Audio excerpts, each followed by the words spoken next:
So Jeff, when did you actually start getting into acting? I was 9 years old and I wanted to be an actor. I just thought this would be a fun thing to do. And I went on an open call in Detroit, Michigan. I sort of bugged my mom and she said, well, why don't you go on this open call? And I got the part. I was on a series when I was 9 years old in Detroit on WXYZ television. So what does your school specialize in? Different age groups. There's a 4 to 6 year old group, which is basically imagination and fun and costumes and stories, and that's just sort of just a creative class. But we start with the serious work at age 7, 8, and it goes from 7 to 11, and then there's a teen class as well. And the work is about teaching kids and teens to use their own personality in the part, to be organically truthful. It's method-based work. It's to teach them to merge their uniqueness into the parts. When people say they want to come, they want to be an actor, and you say I should take classes, but which class should I take first? Technique. Okay.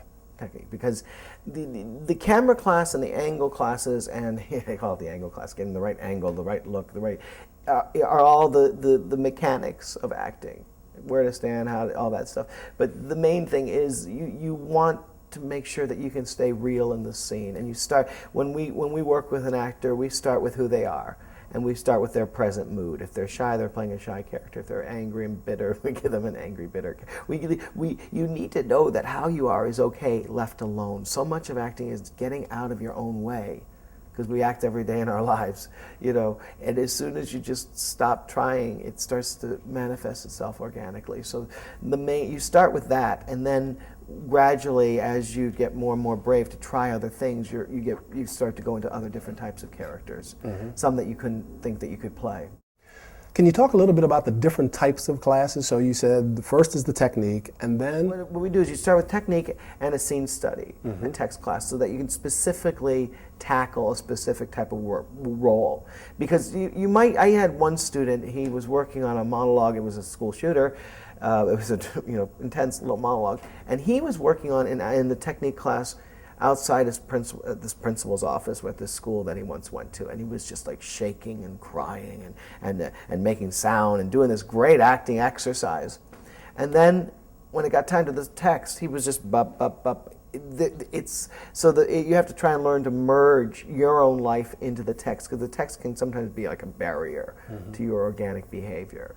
So that I think once you start getting used to that, then you move out to audition technique, and because then that stuff starts to become more second nature. What about improv? How important is that? It's very important, because improvisation is, and there's two kinds. There's comedy improv, but then there's just improv where you just live organically within the situation, and it really teaches an actor to know the differences between working in different situations, because if the improvisation, the text needs to feel like an improvisation, basically, like it's never happened before.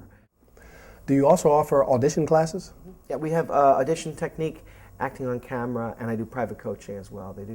And private coaching are for specific auditions or specific problems that an actor might be having, like dialect problems or voice problems, or like some people get rhythmic problems. And very often, a lot of times students who are very organic, they are not getting to the text or getting the script out. So it's those specific issues. We have specific, coaching sessions, and also acting on camera about, how to differentiate between the styles of acting, because it really are different styles. You do a sitcom much different than you do 1 hour drama, and feature film, different than theater to a degree, yeah. You were talking about auditioning, and one of the things that kids ask a lot is, how do I get over stage fright?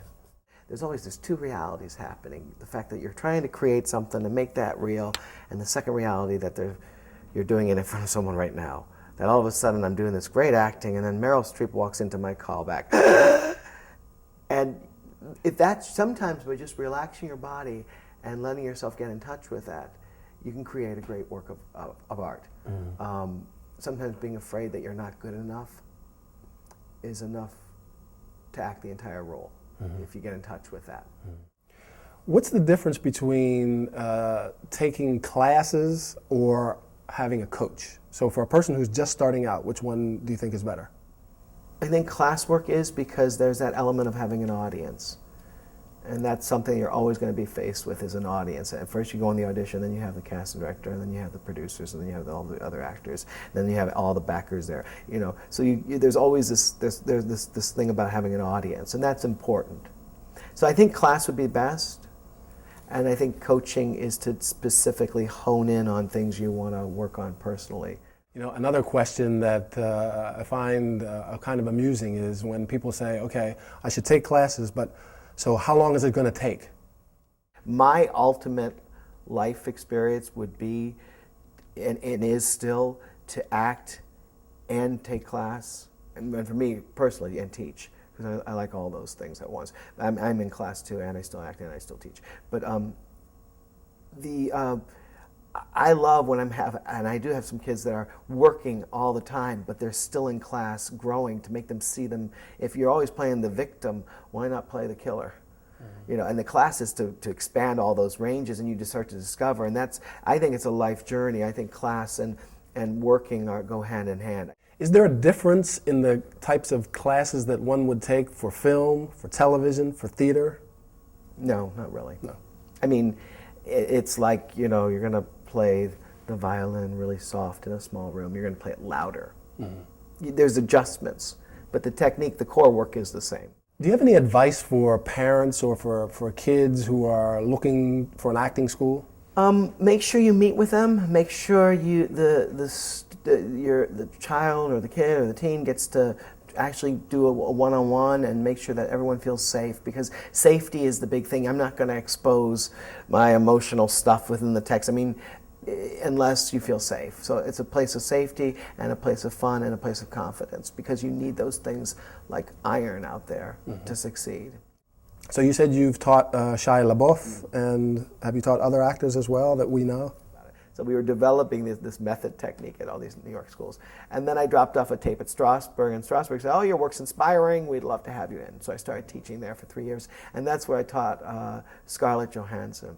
Okay. And it's very funny, because when I was starting out with this weird little artsy method technique, I'd say, even today, people would say, oh, well, kids don't have life experience.